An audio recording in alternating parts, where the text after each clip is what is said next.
Hi everyone, so today we're going to be talking about traumatic brain injuries, what they are, and what we can do as educators to accommodate students in our classroom. So before we begin, it is important to define what a traumatic brain injury is. A traumatic brain injury applies to open or closed head injuries resulting in impairments in one or more areas, such as cognition, language, memory, attention, reasoning, abstract thinking, judgment, problem solving, sensory, perceptual, and motor abilities, psychosocial behavior, physical functions, information processing, and speech. The term does not apply to brain injuries that are congenital or degenerative or to brain injuries induced by birth trauma. So basically, if you get hit by a blunt force and it damages any part of your brain after birth, you have a traumatic brain injury. The most common is a concussion. So there are 6 different parts of the brain. So we're going to go through each one and discuss what they do and what happens if it gets injured and how you can tell if it gets injured. So the first one is the cerebellum. So the cerebellum is right at the very bottom of your head, so it's very easy to get hit if you get hit from the back, especially if it's like right by your neck. And the cerebellum controls voluntary movement and balance. So if you get injured, you probably will have a very difficult time balancing, and you won't be able to judge how far something is from you. So if you were driving, you wouldn't be able to tell how far you were from the center or how far you were from the white line on the right side of the road. The next one is the frontal lobe, and that's in the very front. So if you get hit on the top of your forehead or closer to your eyes, you're probably going to damage your frontal lobe, and that controls your personality, verbal and nonverbal abilities. So if you're injured, you'll definitely notice a very dramatic change in your personality. If you're normally very happy and outgoing, you might be more reserved, or vice versa. The next is the occipital lobes, which are located in the back of your head, and that's very easy to damage if you are hit from the back, just like the cerebellum, and this controls your visual systems. So if you're hit in the back of the head, you'll probably have distorted images and writing impairments. You won't be able to write that well, and you won't be able to understand what writing says, so a little bit of dyslexia. And you also may have seizures too. So if you are feeling anything like that, you probably have a damaged occipital lobe. The parietal lobes are at they're like the back top-ish of your head, right where your hairline ends. So this controls sensation, perception, and spatial coordination.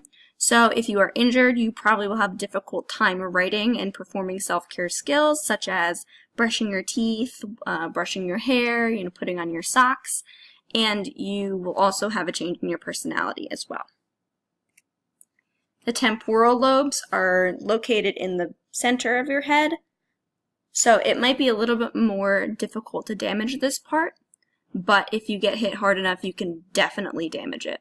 And this controls your sensory input. And if you do get injured in your temporal lobes, you can have a disturbance of visual perception and input. So like we were saying before, how if you're driving, you won't be able to tell how far you are from things. Auditory perception, impaired organization, memory, and language perception.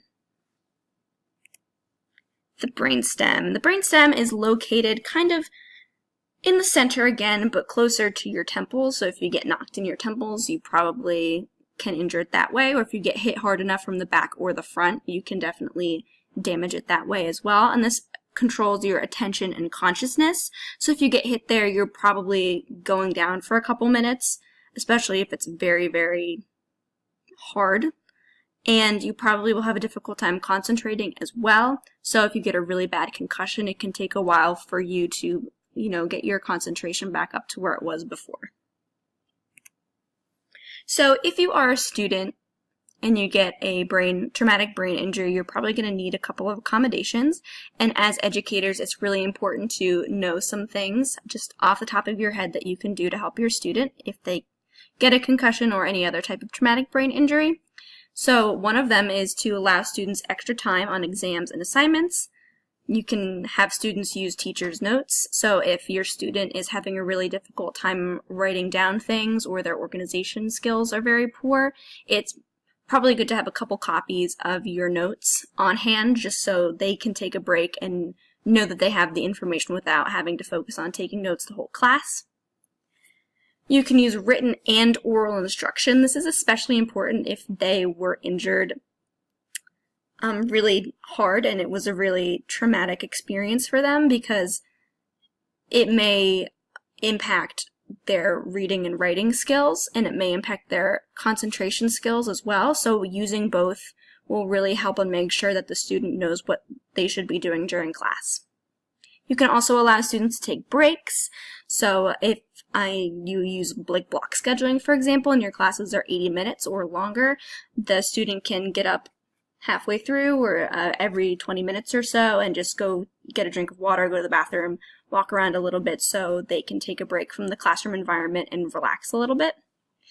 If your student is having an assignment, say an essay, and you have to grade it right away, you can reduce the emphasis on grammar and spelling, especially if they're having a difficult time focusing on writing. And you can also allow them to use a calculator or a dictionary just to take a little bit of edge off and help them concentrate more and not make silly mistakes. So that's it. Thank you for watching, and I hope you learned a little bit about traumatic brain injuries and what we can do as educators to help students in our classrooms.